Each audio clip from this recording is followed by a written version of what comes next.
Yo, what's good? It's Skano. Listen, if you want to really get a grasp on the modern dating scene, I would compare it to buying a used car. You know, as soon as you roll a car off the lot, it's depreciating in value, right? Um, it's gonna have miles on it, depending on what you're trying to get. It may have high mileage on it, you know, and you don't know what the previous owner, you know, how they treated that vehicle. You know, you're just looking at it from the outside, basically. You know, you give it a little test drive. You know what I'm saying? And if it, you know, you roll off the lot with it, right? So, the same applies to dating, right? Because it's not like we dating each other, you know. Well, I should speak for myself. In my experience, I've never dated somebody X amount of months. I'm saying with no sex involved. We just getting to know each other. Typically, we're in the culture I'm from and how I move, it's 0 to 100. So, learning as you go along type shit. Anyway, now, obviously, the more mileage, the more wear and tear, emotional wear and tear on this partner, you know. You know what they done been through in past relationships, that shit carries over. You have to deal with it, you know, as the new owner, right? Those little surprises that pop up, you don't notice at first, you know, because that when you're looking at something that you like, it look good to your eyes. You're 99% bought in at that point, you know. So, but it's the little things, the small details that be important, right? So, as soon as you draw that car off the lot, you're going to see something nicer. And that's the problem with modern dating. That's the problem with people in general. So you riding around. How long it take before that new car good feel wear off though, right? You see somebody with a later model. You know what I'm saying? Maybe you got, you know, the regular Charger and you see a scat and you feel away. That's how it be in relationships. You get with somebody, at first, you know, that brand new feel. You know, it's a high, right? Or however you want to put it. But, you know, be it as human nature, most people, you know, got shifty eyes. So you get to looking around and you see other things that you possibly could have, you know, that draw your eye, maybe more attractive. You want that new thing. You like that, you know. So what's stopping you from getting it?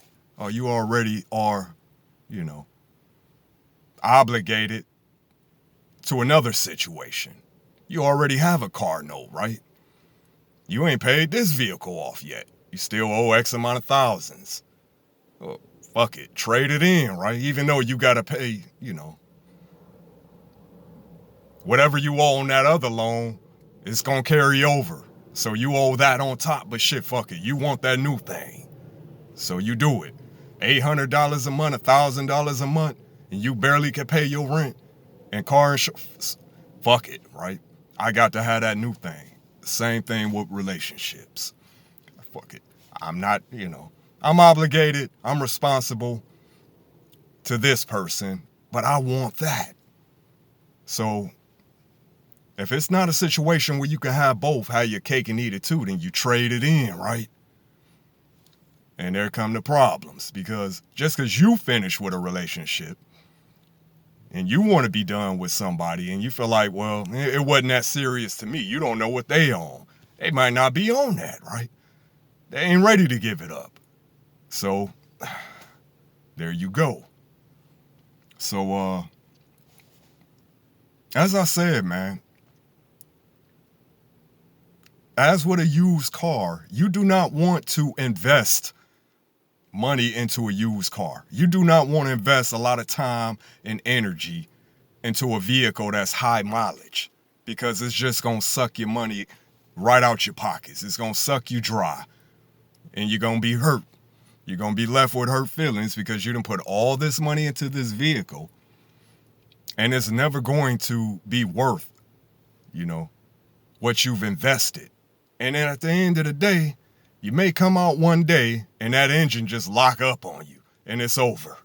And that's all that shit down the drain, right?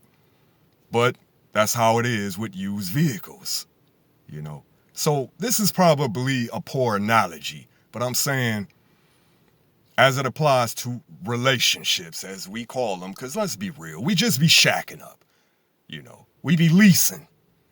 Nobody's really trying to be tied down.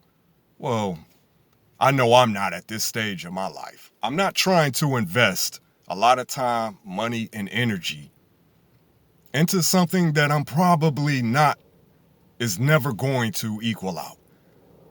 I'm never, now you could say, well, the satisfaction of having that's something I wanted, I got it, and I'm happy with that. And that's the key. That's what it really come down to, man.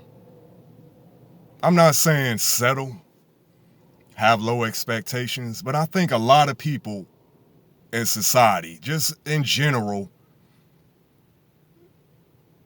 I think a lot of people just expect more than what unrealistic, man. Just in life in general. Everybody want to be a superstar. Everybody want, to be important. But I think people need to learn to play their position, though. And learn to be happy with what the fuck you have. Because the culture of bigger, better, brighter, more, we got a society full of narcissistic, selfish, and we can't both be selfish and make shit work. Now I'm willing to give, but I am a selfish individual too. I need somebody that's, selfless and giving. We can't make this shit work if we both selfish, right? There got to be some give and take. Mostly take from my standpoint of things. But, they say I'm toxic. But it is what it is, man. 216 Skano. You already know.